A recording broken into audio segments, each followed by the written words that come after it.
Good day, music fans. This is Peter Sco for Music is a Journey. I'm looking a little grizzly today because we're coming to the end of a week-long holiday period. We actually have 4 holidays, April 29th, May 2nd, 3rd, 4th? No, 3rd, 4th, and 5th. May the 4th is what? Star Wars Day? No, we don't have Star Wars Day in Japan. Anyway, we have about 4 holidays and squeezed in with some weekends, and then of course I don't work on Mondays, and so yeah, I didn't have to shave for almost a week here, so yeah, getting ready to be Santa Claus by December perhaps. All right, it's more gray in there than there used to be. Anyway, yeah, week-long holiday period. I did actually get out once. If you watched last year, I actually did a whole episode of me just like wandering around in the mountains, whatever. And I'm not going to do that this time here, but I'd like to show you just a few of the scenes. We have this beautiful spring forest here on the mountainside. Couple of views of that. And then a little bit farther up the mountain, there were all these great cliffs. I think it was all breccia, it was all volcanic rock. So these fantastic cliffs with clefts and caves, really interesting. And then from the top of the mountain, there was a view. And actually, the larger mountain in the view was where I originally had intended to go, but I was running out of time. So I'll just show you, this is a video I made, just kind of panning across. You probably hear the wind blowing, people talking, but yeah, anyway, this is the view from the top. Yeah, it was really nice. It was great to get out, beautiful scenery, interesting place, glad I went. Okay, and another thing I started doing here over the holiday period was I started going through some boxes of things, and I found I had a lot of, I knew I had a lot of old movie cards and sports cards and so on, but there were a lot I didn't think or didn't remember having. So I just want to show you some of them here that I found. I'm not going to dig them all out of the box now, I'll just show you pictures. So of course there's like E.T., Gremlins, Raiders of the Lost Ark, Alien, Alien 3, Space 1999. I made a little joke thing here for this one here. Dune, the original Dune movie from the 1980s. That was the surprise. I forgot about those. Moonraker, Superman, and of course I have lots of Star Wars, Empire Strikes Back, Return of the Jedi, and several others as well anyway. So that was kind of interesting to find. And I also discovered I had these Godzilla cards that apparently I was collecting back in 2004. Did not remember having these at all. So yeah, anyway, who knows what I'll do with them. I've been thinking maybe I should try to put some up on Yahoo Auction and see if they go. But anyway, that's not really today's topic. Today's topic is a continuation of my revisiting the albums of my youth in the mid-80s. The last video I did, we talked about the early extreme metal albums there from the mid-80s. And around the same time, of course, I was listening to other stuff as well. Of course, there was the regular heavy metal stuff like Judas Priest, Iron Maiden, Accept, Dio, and so on. But there was also the more melodic side, and I'm not specifically thinking of hair bands because, of course, I did listen to Motley Crue and Poison and Twisted Sister and Quiet Riot and Def Leppard and all those. But there were other bands that were less popular, or maybe at the time I got into them, they were just starting to become popular and then they kind of hit it big after or whatever. But anyway, there are specifically, I think it was 8 or 9 bands, 8 or 9 albums that I kind of felt belonged to this particular story. The previous one there, I talked about specific extreme metal bands that belong to a certain story of mine. So this is a personal look and talking about some of the albums that I feel kind of fit into this particular chapter in my Music is a Journey life. So first of all, I'd like to introduce Zebra. It actually looks like it says bra up here, but trust me, it does say Zebra. This was Zebra's second album, Tell No Tales. And Zebra, actually, they formed in New Orleans. Let's see, band members were Randy Jackson, Felix Hanneman, and Guy Geslow. Hanneman and Jackson were together in a band previously, and in '75 they teamed up with Guy Gelso, and formed Zebra. And they started out doing a lot of covers, particularly of like Led Zeppelin, as well as some of the prog rock bands like Yes, and I think it also said like Genesis and King Crimson, that kind of thing. But they moved on to Long Island later on and then actually started writing more and more of their own material. Their debut album, self-titled, was actually produced by Jack Douglas, who is, of course, famous for his work with Aerosmith and Cheap Trick, and I think also John Lennon and Yoko Ono. But anyway, this is their second album, Tell No Tales. It's Tell No Tales, right? No Tellin' Lies. Sorry, Tell No Tales is another one. No Tellin' Lies.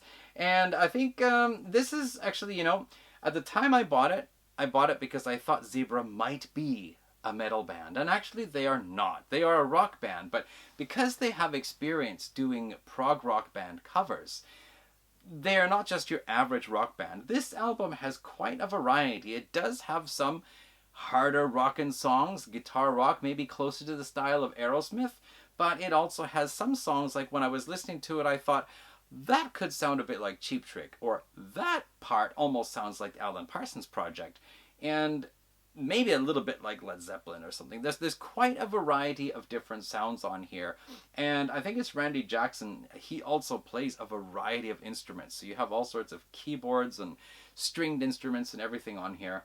I think one of the songs that really stood out for me on this one is Lullaby. It's a ballad. And at the time, I thought it is one of my favorite ballads of the 1980s. Listening to it again, I still like it. I don't feel as strongly about it, but I still think it's a very beautiful song. What else do we have on here?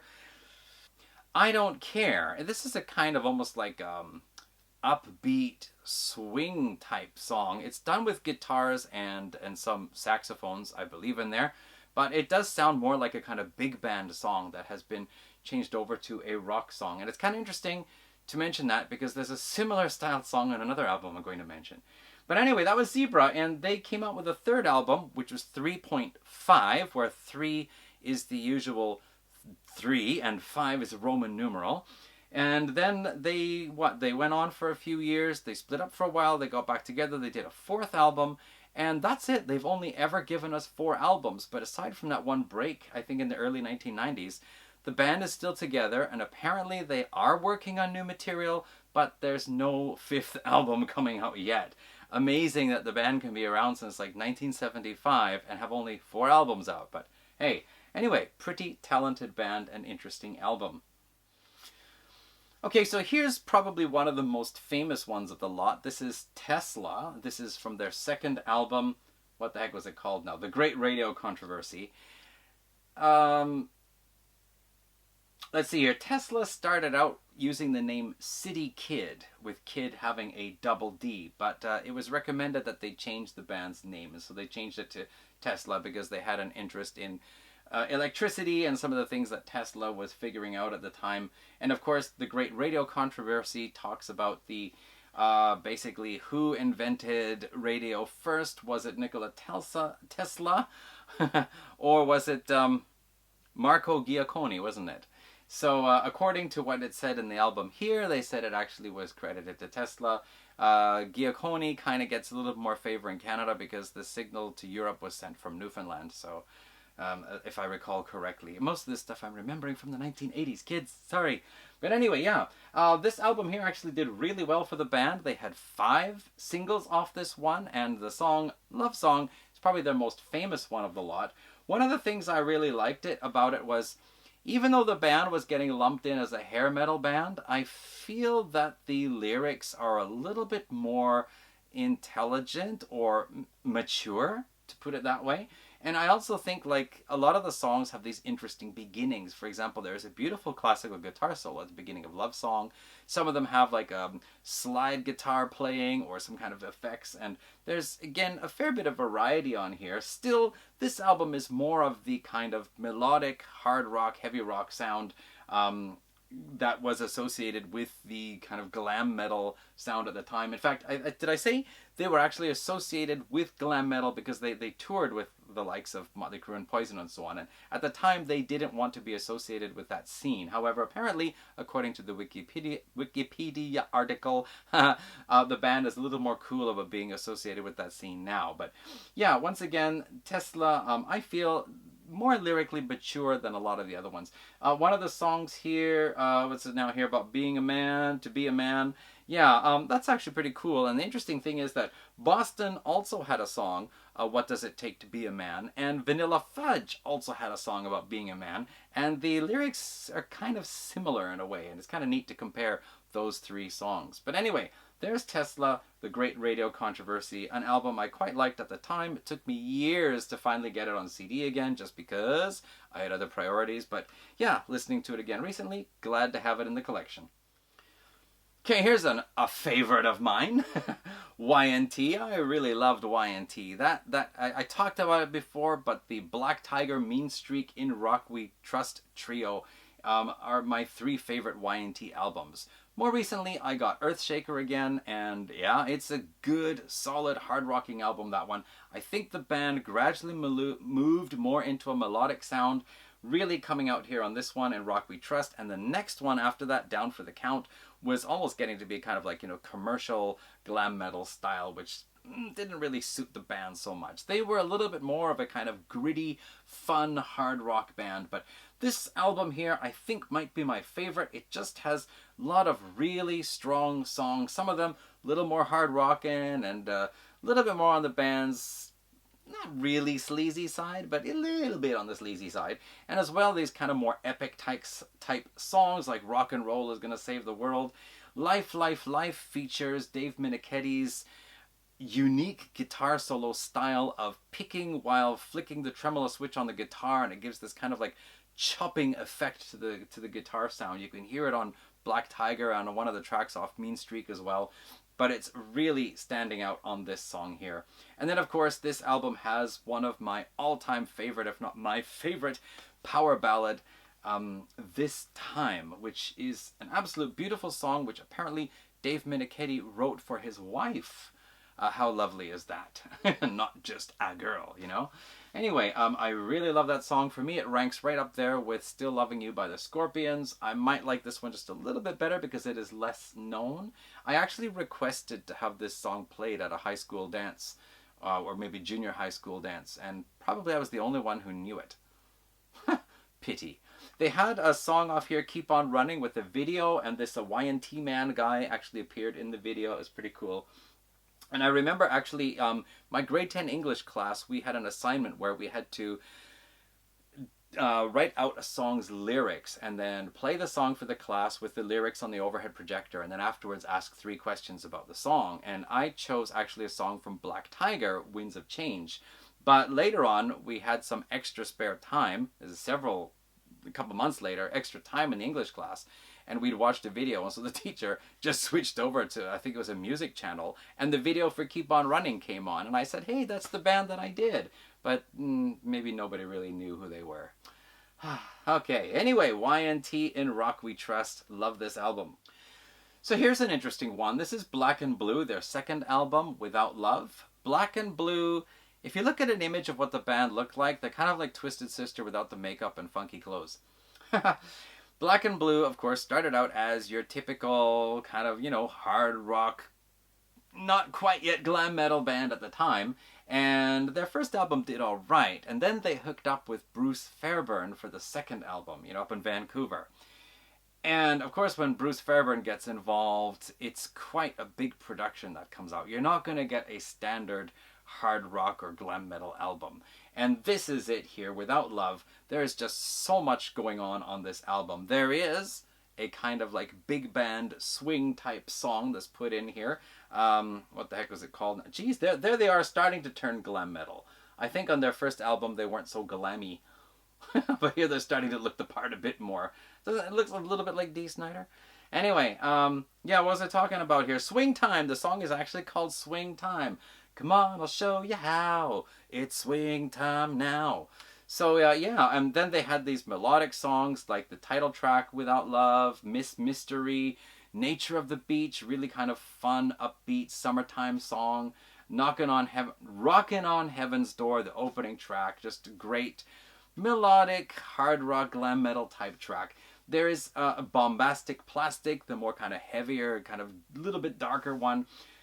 A lot of variety, a lot of stuff happening, a lot of creativity in the music and the production. And the band did not make it big with this album, and they were quite frustrated after all that. And as I recall, for their third album, they hooked up with Gene Simmons. And he was able to produce an album which was more like what the band really wanted to do. But I remember not really liking that album so much. And the first album was also okay. This one remained a favorite, and it's my only Black and Blue album on CD. Bruce Fairbairn, of course, being shunned by the band after this, went on to produce Slippery When Wet for Bon Jovi. I think he also did New Jersey, and then later on Permanent Vacation for Aerosmith. So, I mean, the man did create gold, just didn't happen for Black and Blue. Still, though, one of my favorite albums from the 80s. That's, you know, on the more melodic side, fun side. So here's a Norwegian band, TNT. This is their third album, Tell No Tales, appropriate for TNT. Their second album was The Knights of the New Thunder, which I suppose The Knights of the New Thunder, so I guess that also works for TNT. And their first album was self-titled, so that also works for TNT. I actually never knew about their first album, which was apparently all recorded in Norwegian. And then later on, they recorded some of the songs in English and released it as an EP. Did not know that. I did have their second album, The Knights of the New Thunder. I knew it with this album cover here, which was the acceptable album cover for North America. However, I found out today when I was checking out information about the band, the original album cover actually is this one. Yep, that's right. There are boobies, and we just did not want to see boobies on album covers in America. And I guess Canada just went, yeah, all right, we'll take it. No boobies, fine. But in Japan, hey, they're all fine with having boobies on album covers. So, hey, I looked this up on the internet right away. This was the first album cover I found. But anyway, that's their second album. This is their third, Tell No Tales. By the way, they did switch over to English from the second album. They also were more of a kind of traditional metal, a little bit on the kind of European power metal side early on. But from here, they start transitioning over to glam metal. As you can see, the look here is a little bit more glammy. But listening to this again, I felt that the European power metal style is still in there. It's this kind of neoclassical guitar playing. Sometimes some keyboards, not your typical synthesizer sound, but almost kind of like, you know, classical type influenced keyboards, especially on one of the solos here. I think it's, I don't remember what it's called. Smooth Syncopation? No, Sapphire. That's it. Sapphire. Yeah, there are some pretty strong, powerful rocking songs on here, but they all have these like soaring vocals. The singer, I've forgotten his name now, but he can hold a note, for crying out loud, he can. It might be a little bit too high depending on your taste. The next album after this, Intuition, I also had, which very more commercial sounding, very strong in the melodies, and again the soaring vocals. Still though, incredible guitar playing, really catchy songs. I actually one time learned how to play the riffs for the chorus of 10,000 Lovers in one.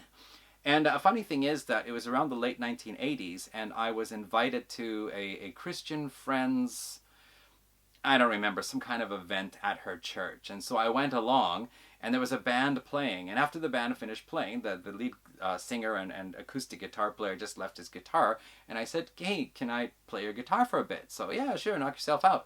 So I started playing out the riff for the title, for the chorus for 10,000 Lovers. And this one little boy, I guess he must have been around 8, 9 years old, he came up to me and he asked, what song are you playing? I said, it's called 10,000 Lovers. And I remember he just went like, like, it's not what you think, all right, kid. It's not what you think.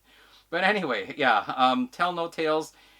This was again an album I hesitated to get for a long time, and then finally I was just in the mood, and I thought, let's hear some of those old albums from the 80s that I liked. And yeah, it's good to have again. I can really enjoy listening to some of the songs. Pretty cool. Not sure about getting any of the other ones. I might get the one with the boobies, though. That's, you know, jury's still out on that one. TNT, Tell No Tales. Alright, this next band is special to me because this is one that I found all on my own. I went into the store, I looked at, what is this? Let's check it out, because I've never heard of them before, which means nobody else knows about them. This is the Royal Court of China, a band out of Tennessee. They are a rock band. Sometimes a little bit on the hard rock side, occasionally a bit heavy. They do really roll and rock and kick ass. They've got some great songs. This is their second album, Geared and Primed. This is the more solid electric album with some little bit more heavy riffs in places, but they've also got some great songs with like just really kick-ass fun songs with these like classic rock and roll guitar solos in, you know, with the bending the chords, and actually could fit into a nice punk song even, some of these guitar solos. They've also got this kind of more like alternative rock sound in places, a little bit more mellow in places, and then a little bit more of a southern sound as well. I mean, they are from Tennessee, right? So there's quite a variety of sounds on the album. Now this here is their second album, Geared and Primed. I think it's from 1989, if I remember. I can't see! Damn it, getting too old. But I did go out later on and pick up their first album. I think it's just self-titled, The Royal Court of China. It's different. It's the same band, but it doesn't have the heavier distorted guitars. It's a little bit more of a standard rock guitar, clean guitar, southern guitar, acoustic guitar. But there are still some great songs on here and some beautiful music, a couple of acoustic guitar solos on here, some fun, interesting lyrics. I remember Trapped in Waikiki. It's hard enough to sleep with my eyelids stapled shut. I'm trapped in Waikiki and I'm really going nuts. Occasionally some very witty songwriting in here. Both of these albums is distinct. You know, actually, I really like a band that has two very distinct albums like this, where this one's really good and this one's really good, but they're quite different from one another. It's just makes the band that much more kind of interesting, and it's like this is a snapshot of them from this time, and this is a snapshot of them from the previous time. My, look how they've grown, that kind of thing. Just like the next time you see me, I probably won't have the beard, and yeah, you remember you saw me with the long hair before, right? That finally had to go.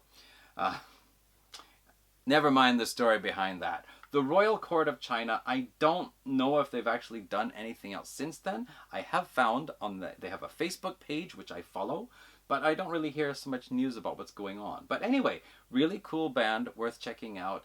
More on the hard rock side and not really glam metal or anything like that. But yeah, I dig them. Alright, you might have heard about this one here, DAD. Originally that was for Disneyland After Dark, but they changed the name so they wouldn't get sued by Disney. Anyway, a Danish band. Hey, a Danish band. I don't have so many Danish bands in my collection. Good, solid, hard rock band. Sometimes I find they could be in the same grouping as AC/DC. Sometimes a little bit closer to the less glammy glam metal style.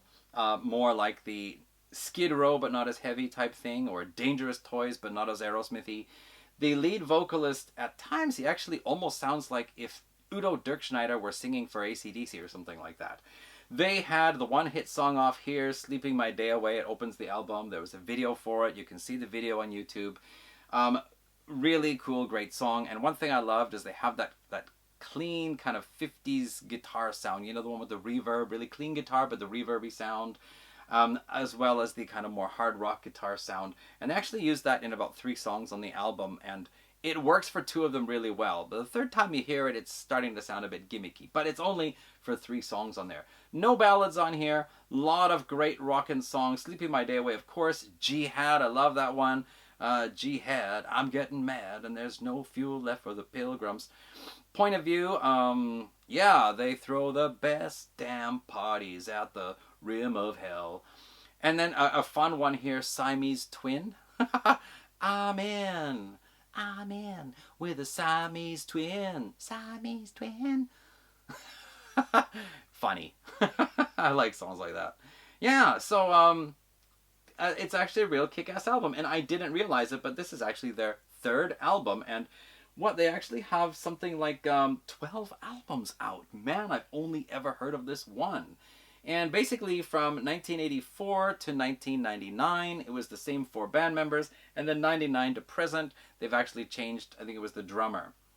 And that's it, basically. So they've kept basically almost the same guys since the early days. Yeah, so DAD, no fuel left for the Pilgrims, and I'm wondering what some of their albums might sound like, their other albums. Anyway, I was listening to this again for the first time in a long time, and the cat has an opinion too. What would you like? He's staring at the door. He wants to go out. All right, maybe a good time to pause the video. We're almost at the end anyway. Yeah, just a moment. Okay, this is an album that I just got home a few days ago, and I just had to have it as part of this collection because I just felt it was part of that time. This is Macaulay Schenker Group, Robin Macaulay and Michael Schenker, their first album together. This is, what is it called now? Perfect Timing. I knew it was something with time. Sheesh. Yeah, I think they did about 3 albums together. This was the first one, and this was after Michael Schenker had done 4 solo albums, I believe it was, under the name of the Michael Schenker Group. I actually had the debut on cassette, listened to it again recently on YouTube, and thought, yeah, there are times where songs from that album would pop into my head and I would not know who it was. Just, oh yeah, that was one of the songs I listened to in my teens. And I thought, I should check it out. Yeah, I should see about getting it. And the second and third album, MSG and Assault Attack, these are really highly rated Michael Schenker albums. And I thought, I'm going to track them down. I'm going to try to get a hold of them. And would you believe they're like over 4,000 or 5,000 yen, if not more, to order from Amazon? That's crazy. I mean, this was like 1,900 yen, which is like $20 or something like that. Probably more. Today's exchange rate is probably more like $15. But anyway, yeah. Wow, other Michael Schenker stuff is really expensive, so I was lucky that this one here was actually very reasonably priced. So, what to say about this? Well, again, we're talking about a more melodic, hard rock type album. Songs like Time. Oh gosh, you know what? There's a song on here called Time, and Zebra on their third album had a song called Time, and of course there's Pink Floyd's song Time, and there's Alan Parsons Project had a song called Time, and David Bowie had a song called Time, and apparently lots and lots of people had songs called Time. And it seemed that I actually liked Pink Floyd, Alan Parsons Project, Zebra, and Macaulay Schenker Group songs Time. Should make a mixed album of just all songs called Time. But anyway, yeah, Here Today, Gone Tomorrow. Oh man, I don't remember. I was just listening to this. I think I've listened to it twice now since I got it, and there's just so many songs in there I remember really liking. And what was the one here now? No Time for Losers? I'm not sure which one it was, but there is one song with a really awesome kind of like call and response ripping guitar solo by Michael Schenker. It's the one song where the guitar solo really just leaps out at me and says, listen. So, cool that is. And actually, okay, so I was watching some, looking at some lists of ranking Michael Schenker's albums, as well as watching Sea of Tranquility's YouTube channel with Pete Pardo. I like to hear his rankings of albums because often his opinion is very similar to mine. But anyway, he ranked the first 3 Michael Schenker Group albums as the top, and then this was his number 4 pick. So, yeah, cool. I like this album too, and yeah, really glad to have it back again. And the one other story behind this is I remember, I think I heard a song on TV or something, and I knew I wanted to get this album, and I just had it set in my heart I was going to get this album. And I was writing my grade 11, or what year did this album come out now? 87. I was writing a grade 10 exam, probably math if I remember correctly. It might have been biology, but I think it was math. And I was just thinking, I'm going to finish this exam, and then I'm going straight to the store, A&B Sound, as I mentioned in the last video, and I'm buying this. And I did. Finished the exam, whoosh, time to go, out of there, off I went to the store, grabbed this on cassette, brought it home. Macaulay Schenker Group, Perfect Timing. Yeah, welcome back, guys. All right. The album that actually inspired this video and made me think of what other albums do I have that kind of fit into this here. This is it here, Wasted, their third album, Save Your Prayers. Now Wasted, of course, it's Pete Way. And this is not the album cover I knew. The album cover I knew from the 80s was this one. That's what I had on cassette. Mr. Naked Strongman here, holding the sword in a funny way. But anyway, this was their third album, and their original singer, who went by the name of Finn, was his name Finn? Anyway, He quit after the second album because he did not like the musical direction the band was going in. And it's true. They changed up a lot. They became a lot more melodic. There's piano in here. I think it's Phil Chapman on guitar. Just a moment. Sorry, Paul Chapman on lead guitar. Paul Chapman, folks. I think he actually played in UFO for a while after Michael Schenker left UFO. Paul Chapman came in, right? Have I got that correct? He was also in Thin Lizzy too, wasn't he? But anyway, here he is in Wasted. Great guitar solos. Some good, solid rockin' songs, but a lot of the ones I love on here are the melodic ones, such as Black and Blue, Singing to the Night, Heaven Tonight. Just really beautiful, catchy, hooky, stick in your head type kind of melodies. Love the songs on here. Again, this was an album that I thought I should bring home for years and years and years, and I finally did a few months ago, and man, am I glad to have it again. This also was an album of a lot of turmoil. There was like the singer was hired in to be the singer, and then by the end of it, for some reason, he left, or he was out, or he didn't get recognition for some songwriting or something, and so he quit. I don't remember the story exactly. There's a whole booklet inside here explaining about this. It was apparently a very difficult album to make, but a very great album resulting. I actually almost had a chance to see them in concert. However, for some reason I couldn't go, and a friend of mine went, and I gave him money to pick me up a t-shirt, which I thought I would dig out of a box and hold up and show here today, but I couldn't find it. So instead, here is a photo of some of my concert t-shirts. You can see the Wasted t-shirt in the photo. Okay, and hey, that's another trip down memory lane for me, and that's all we got time for today in today's video. So yeah, let me know if you any of those albums there that you liked, any memories you have of them, any other ones you recommend. I'll be glad to read any comments. So thanks for watching, and we'll catch you again in the next video. See you everyone. Bye.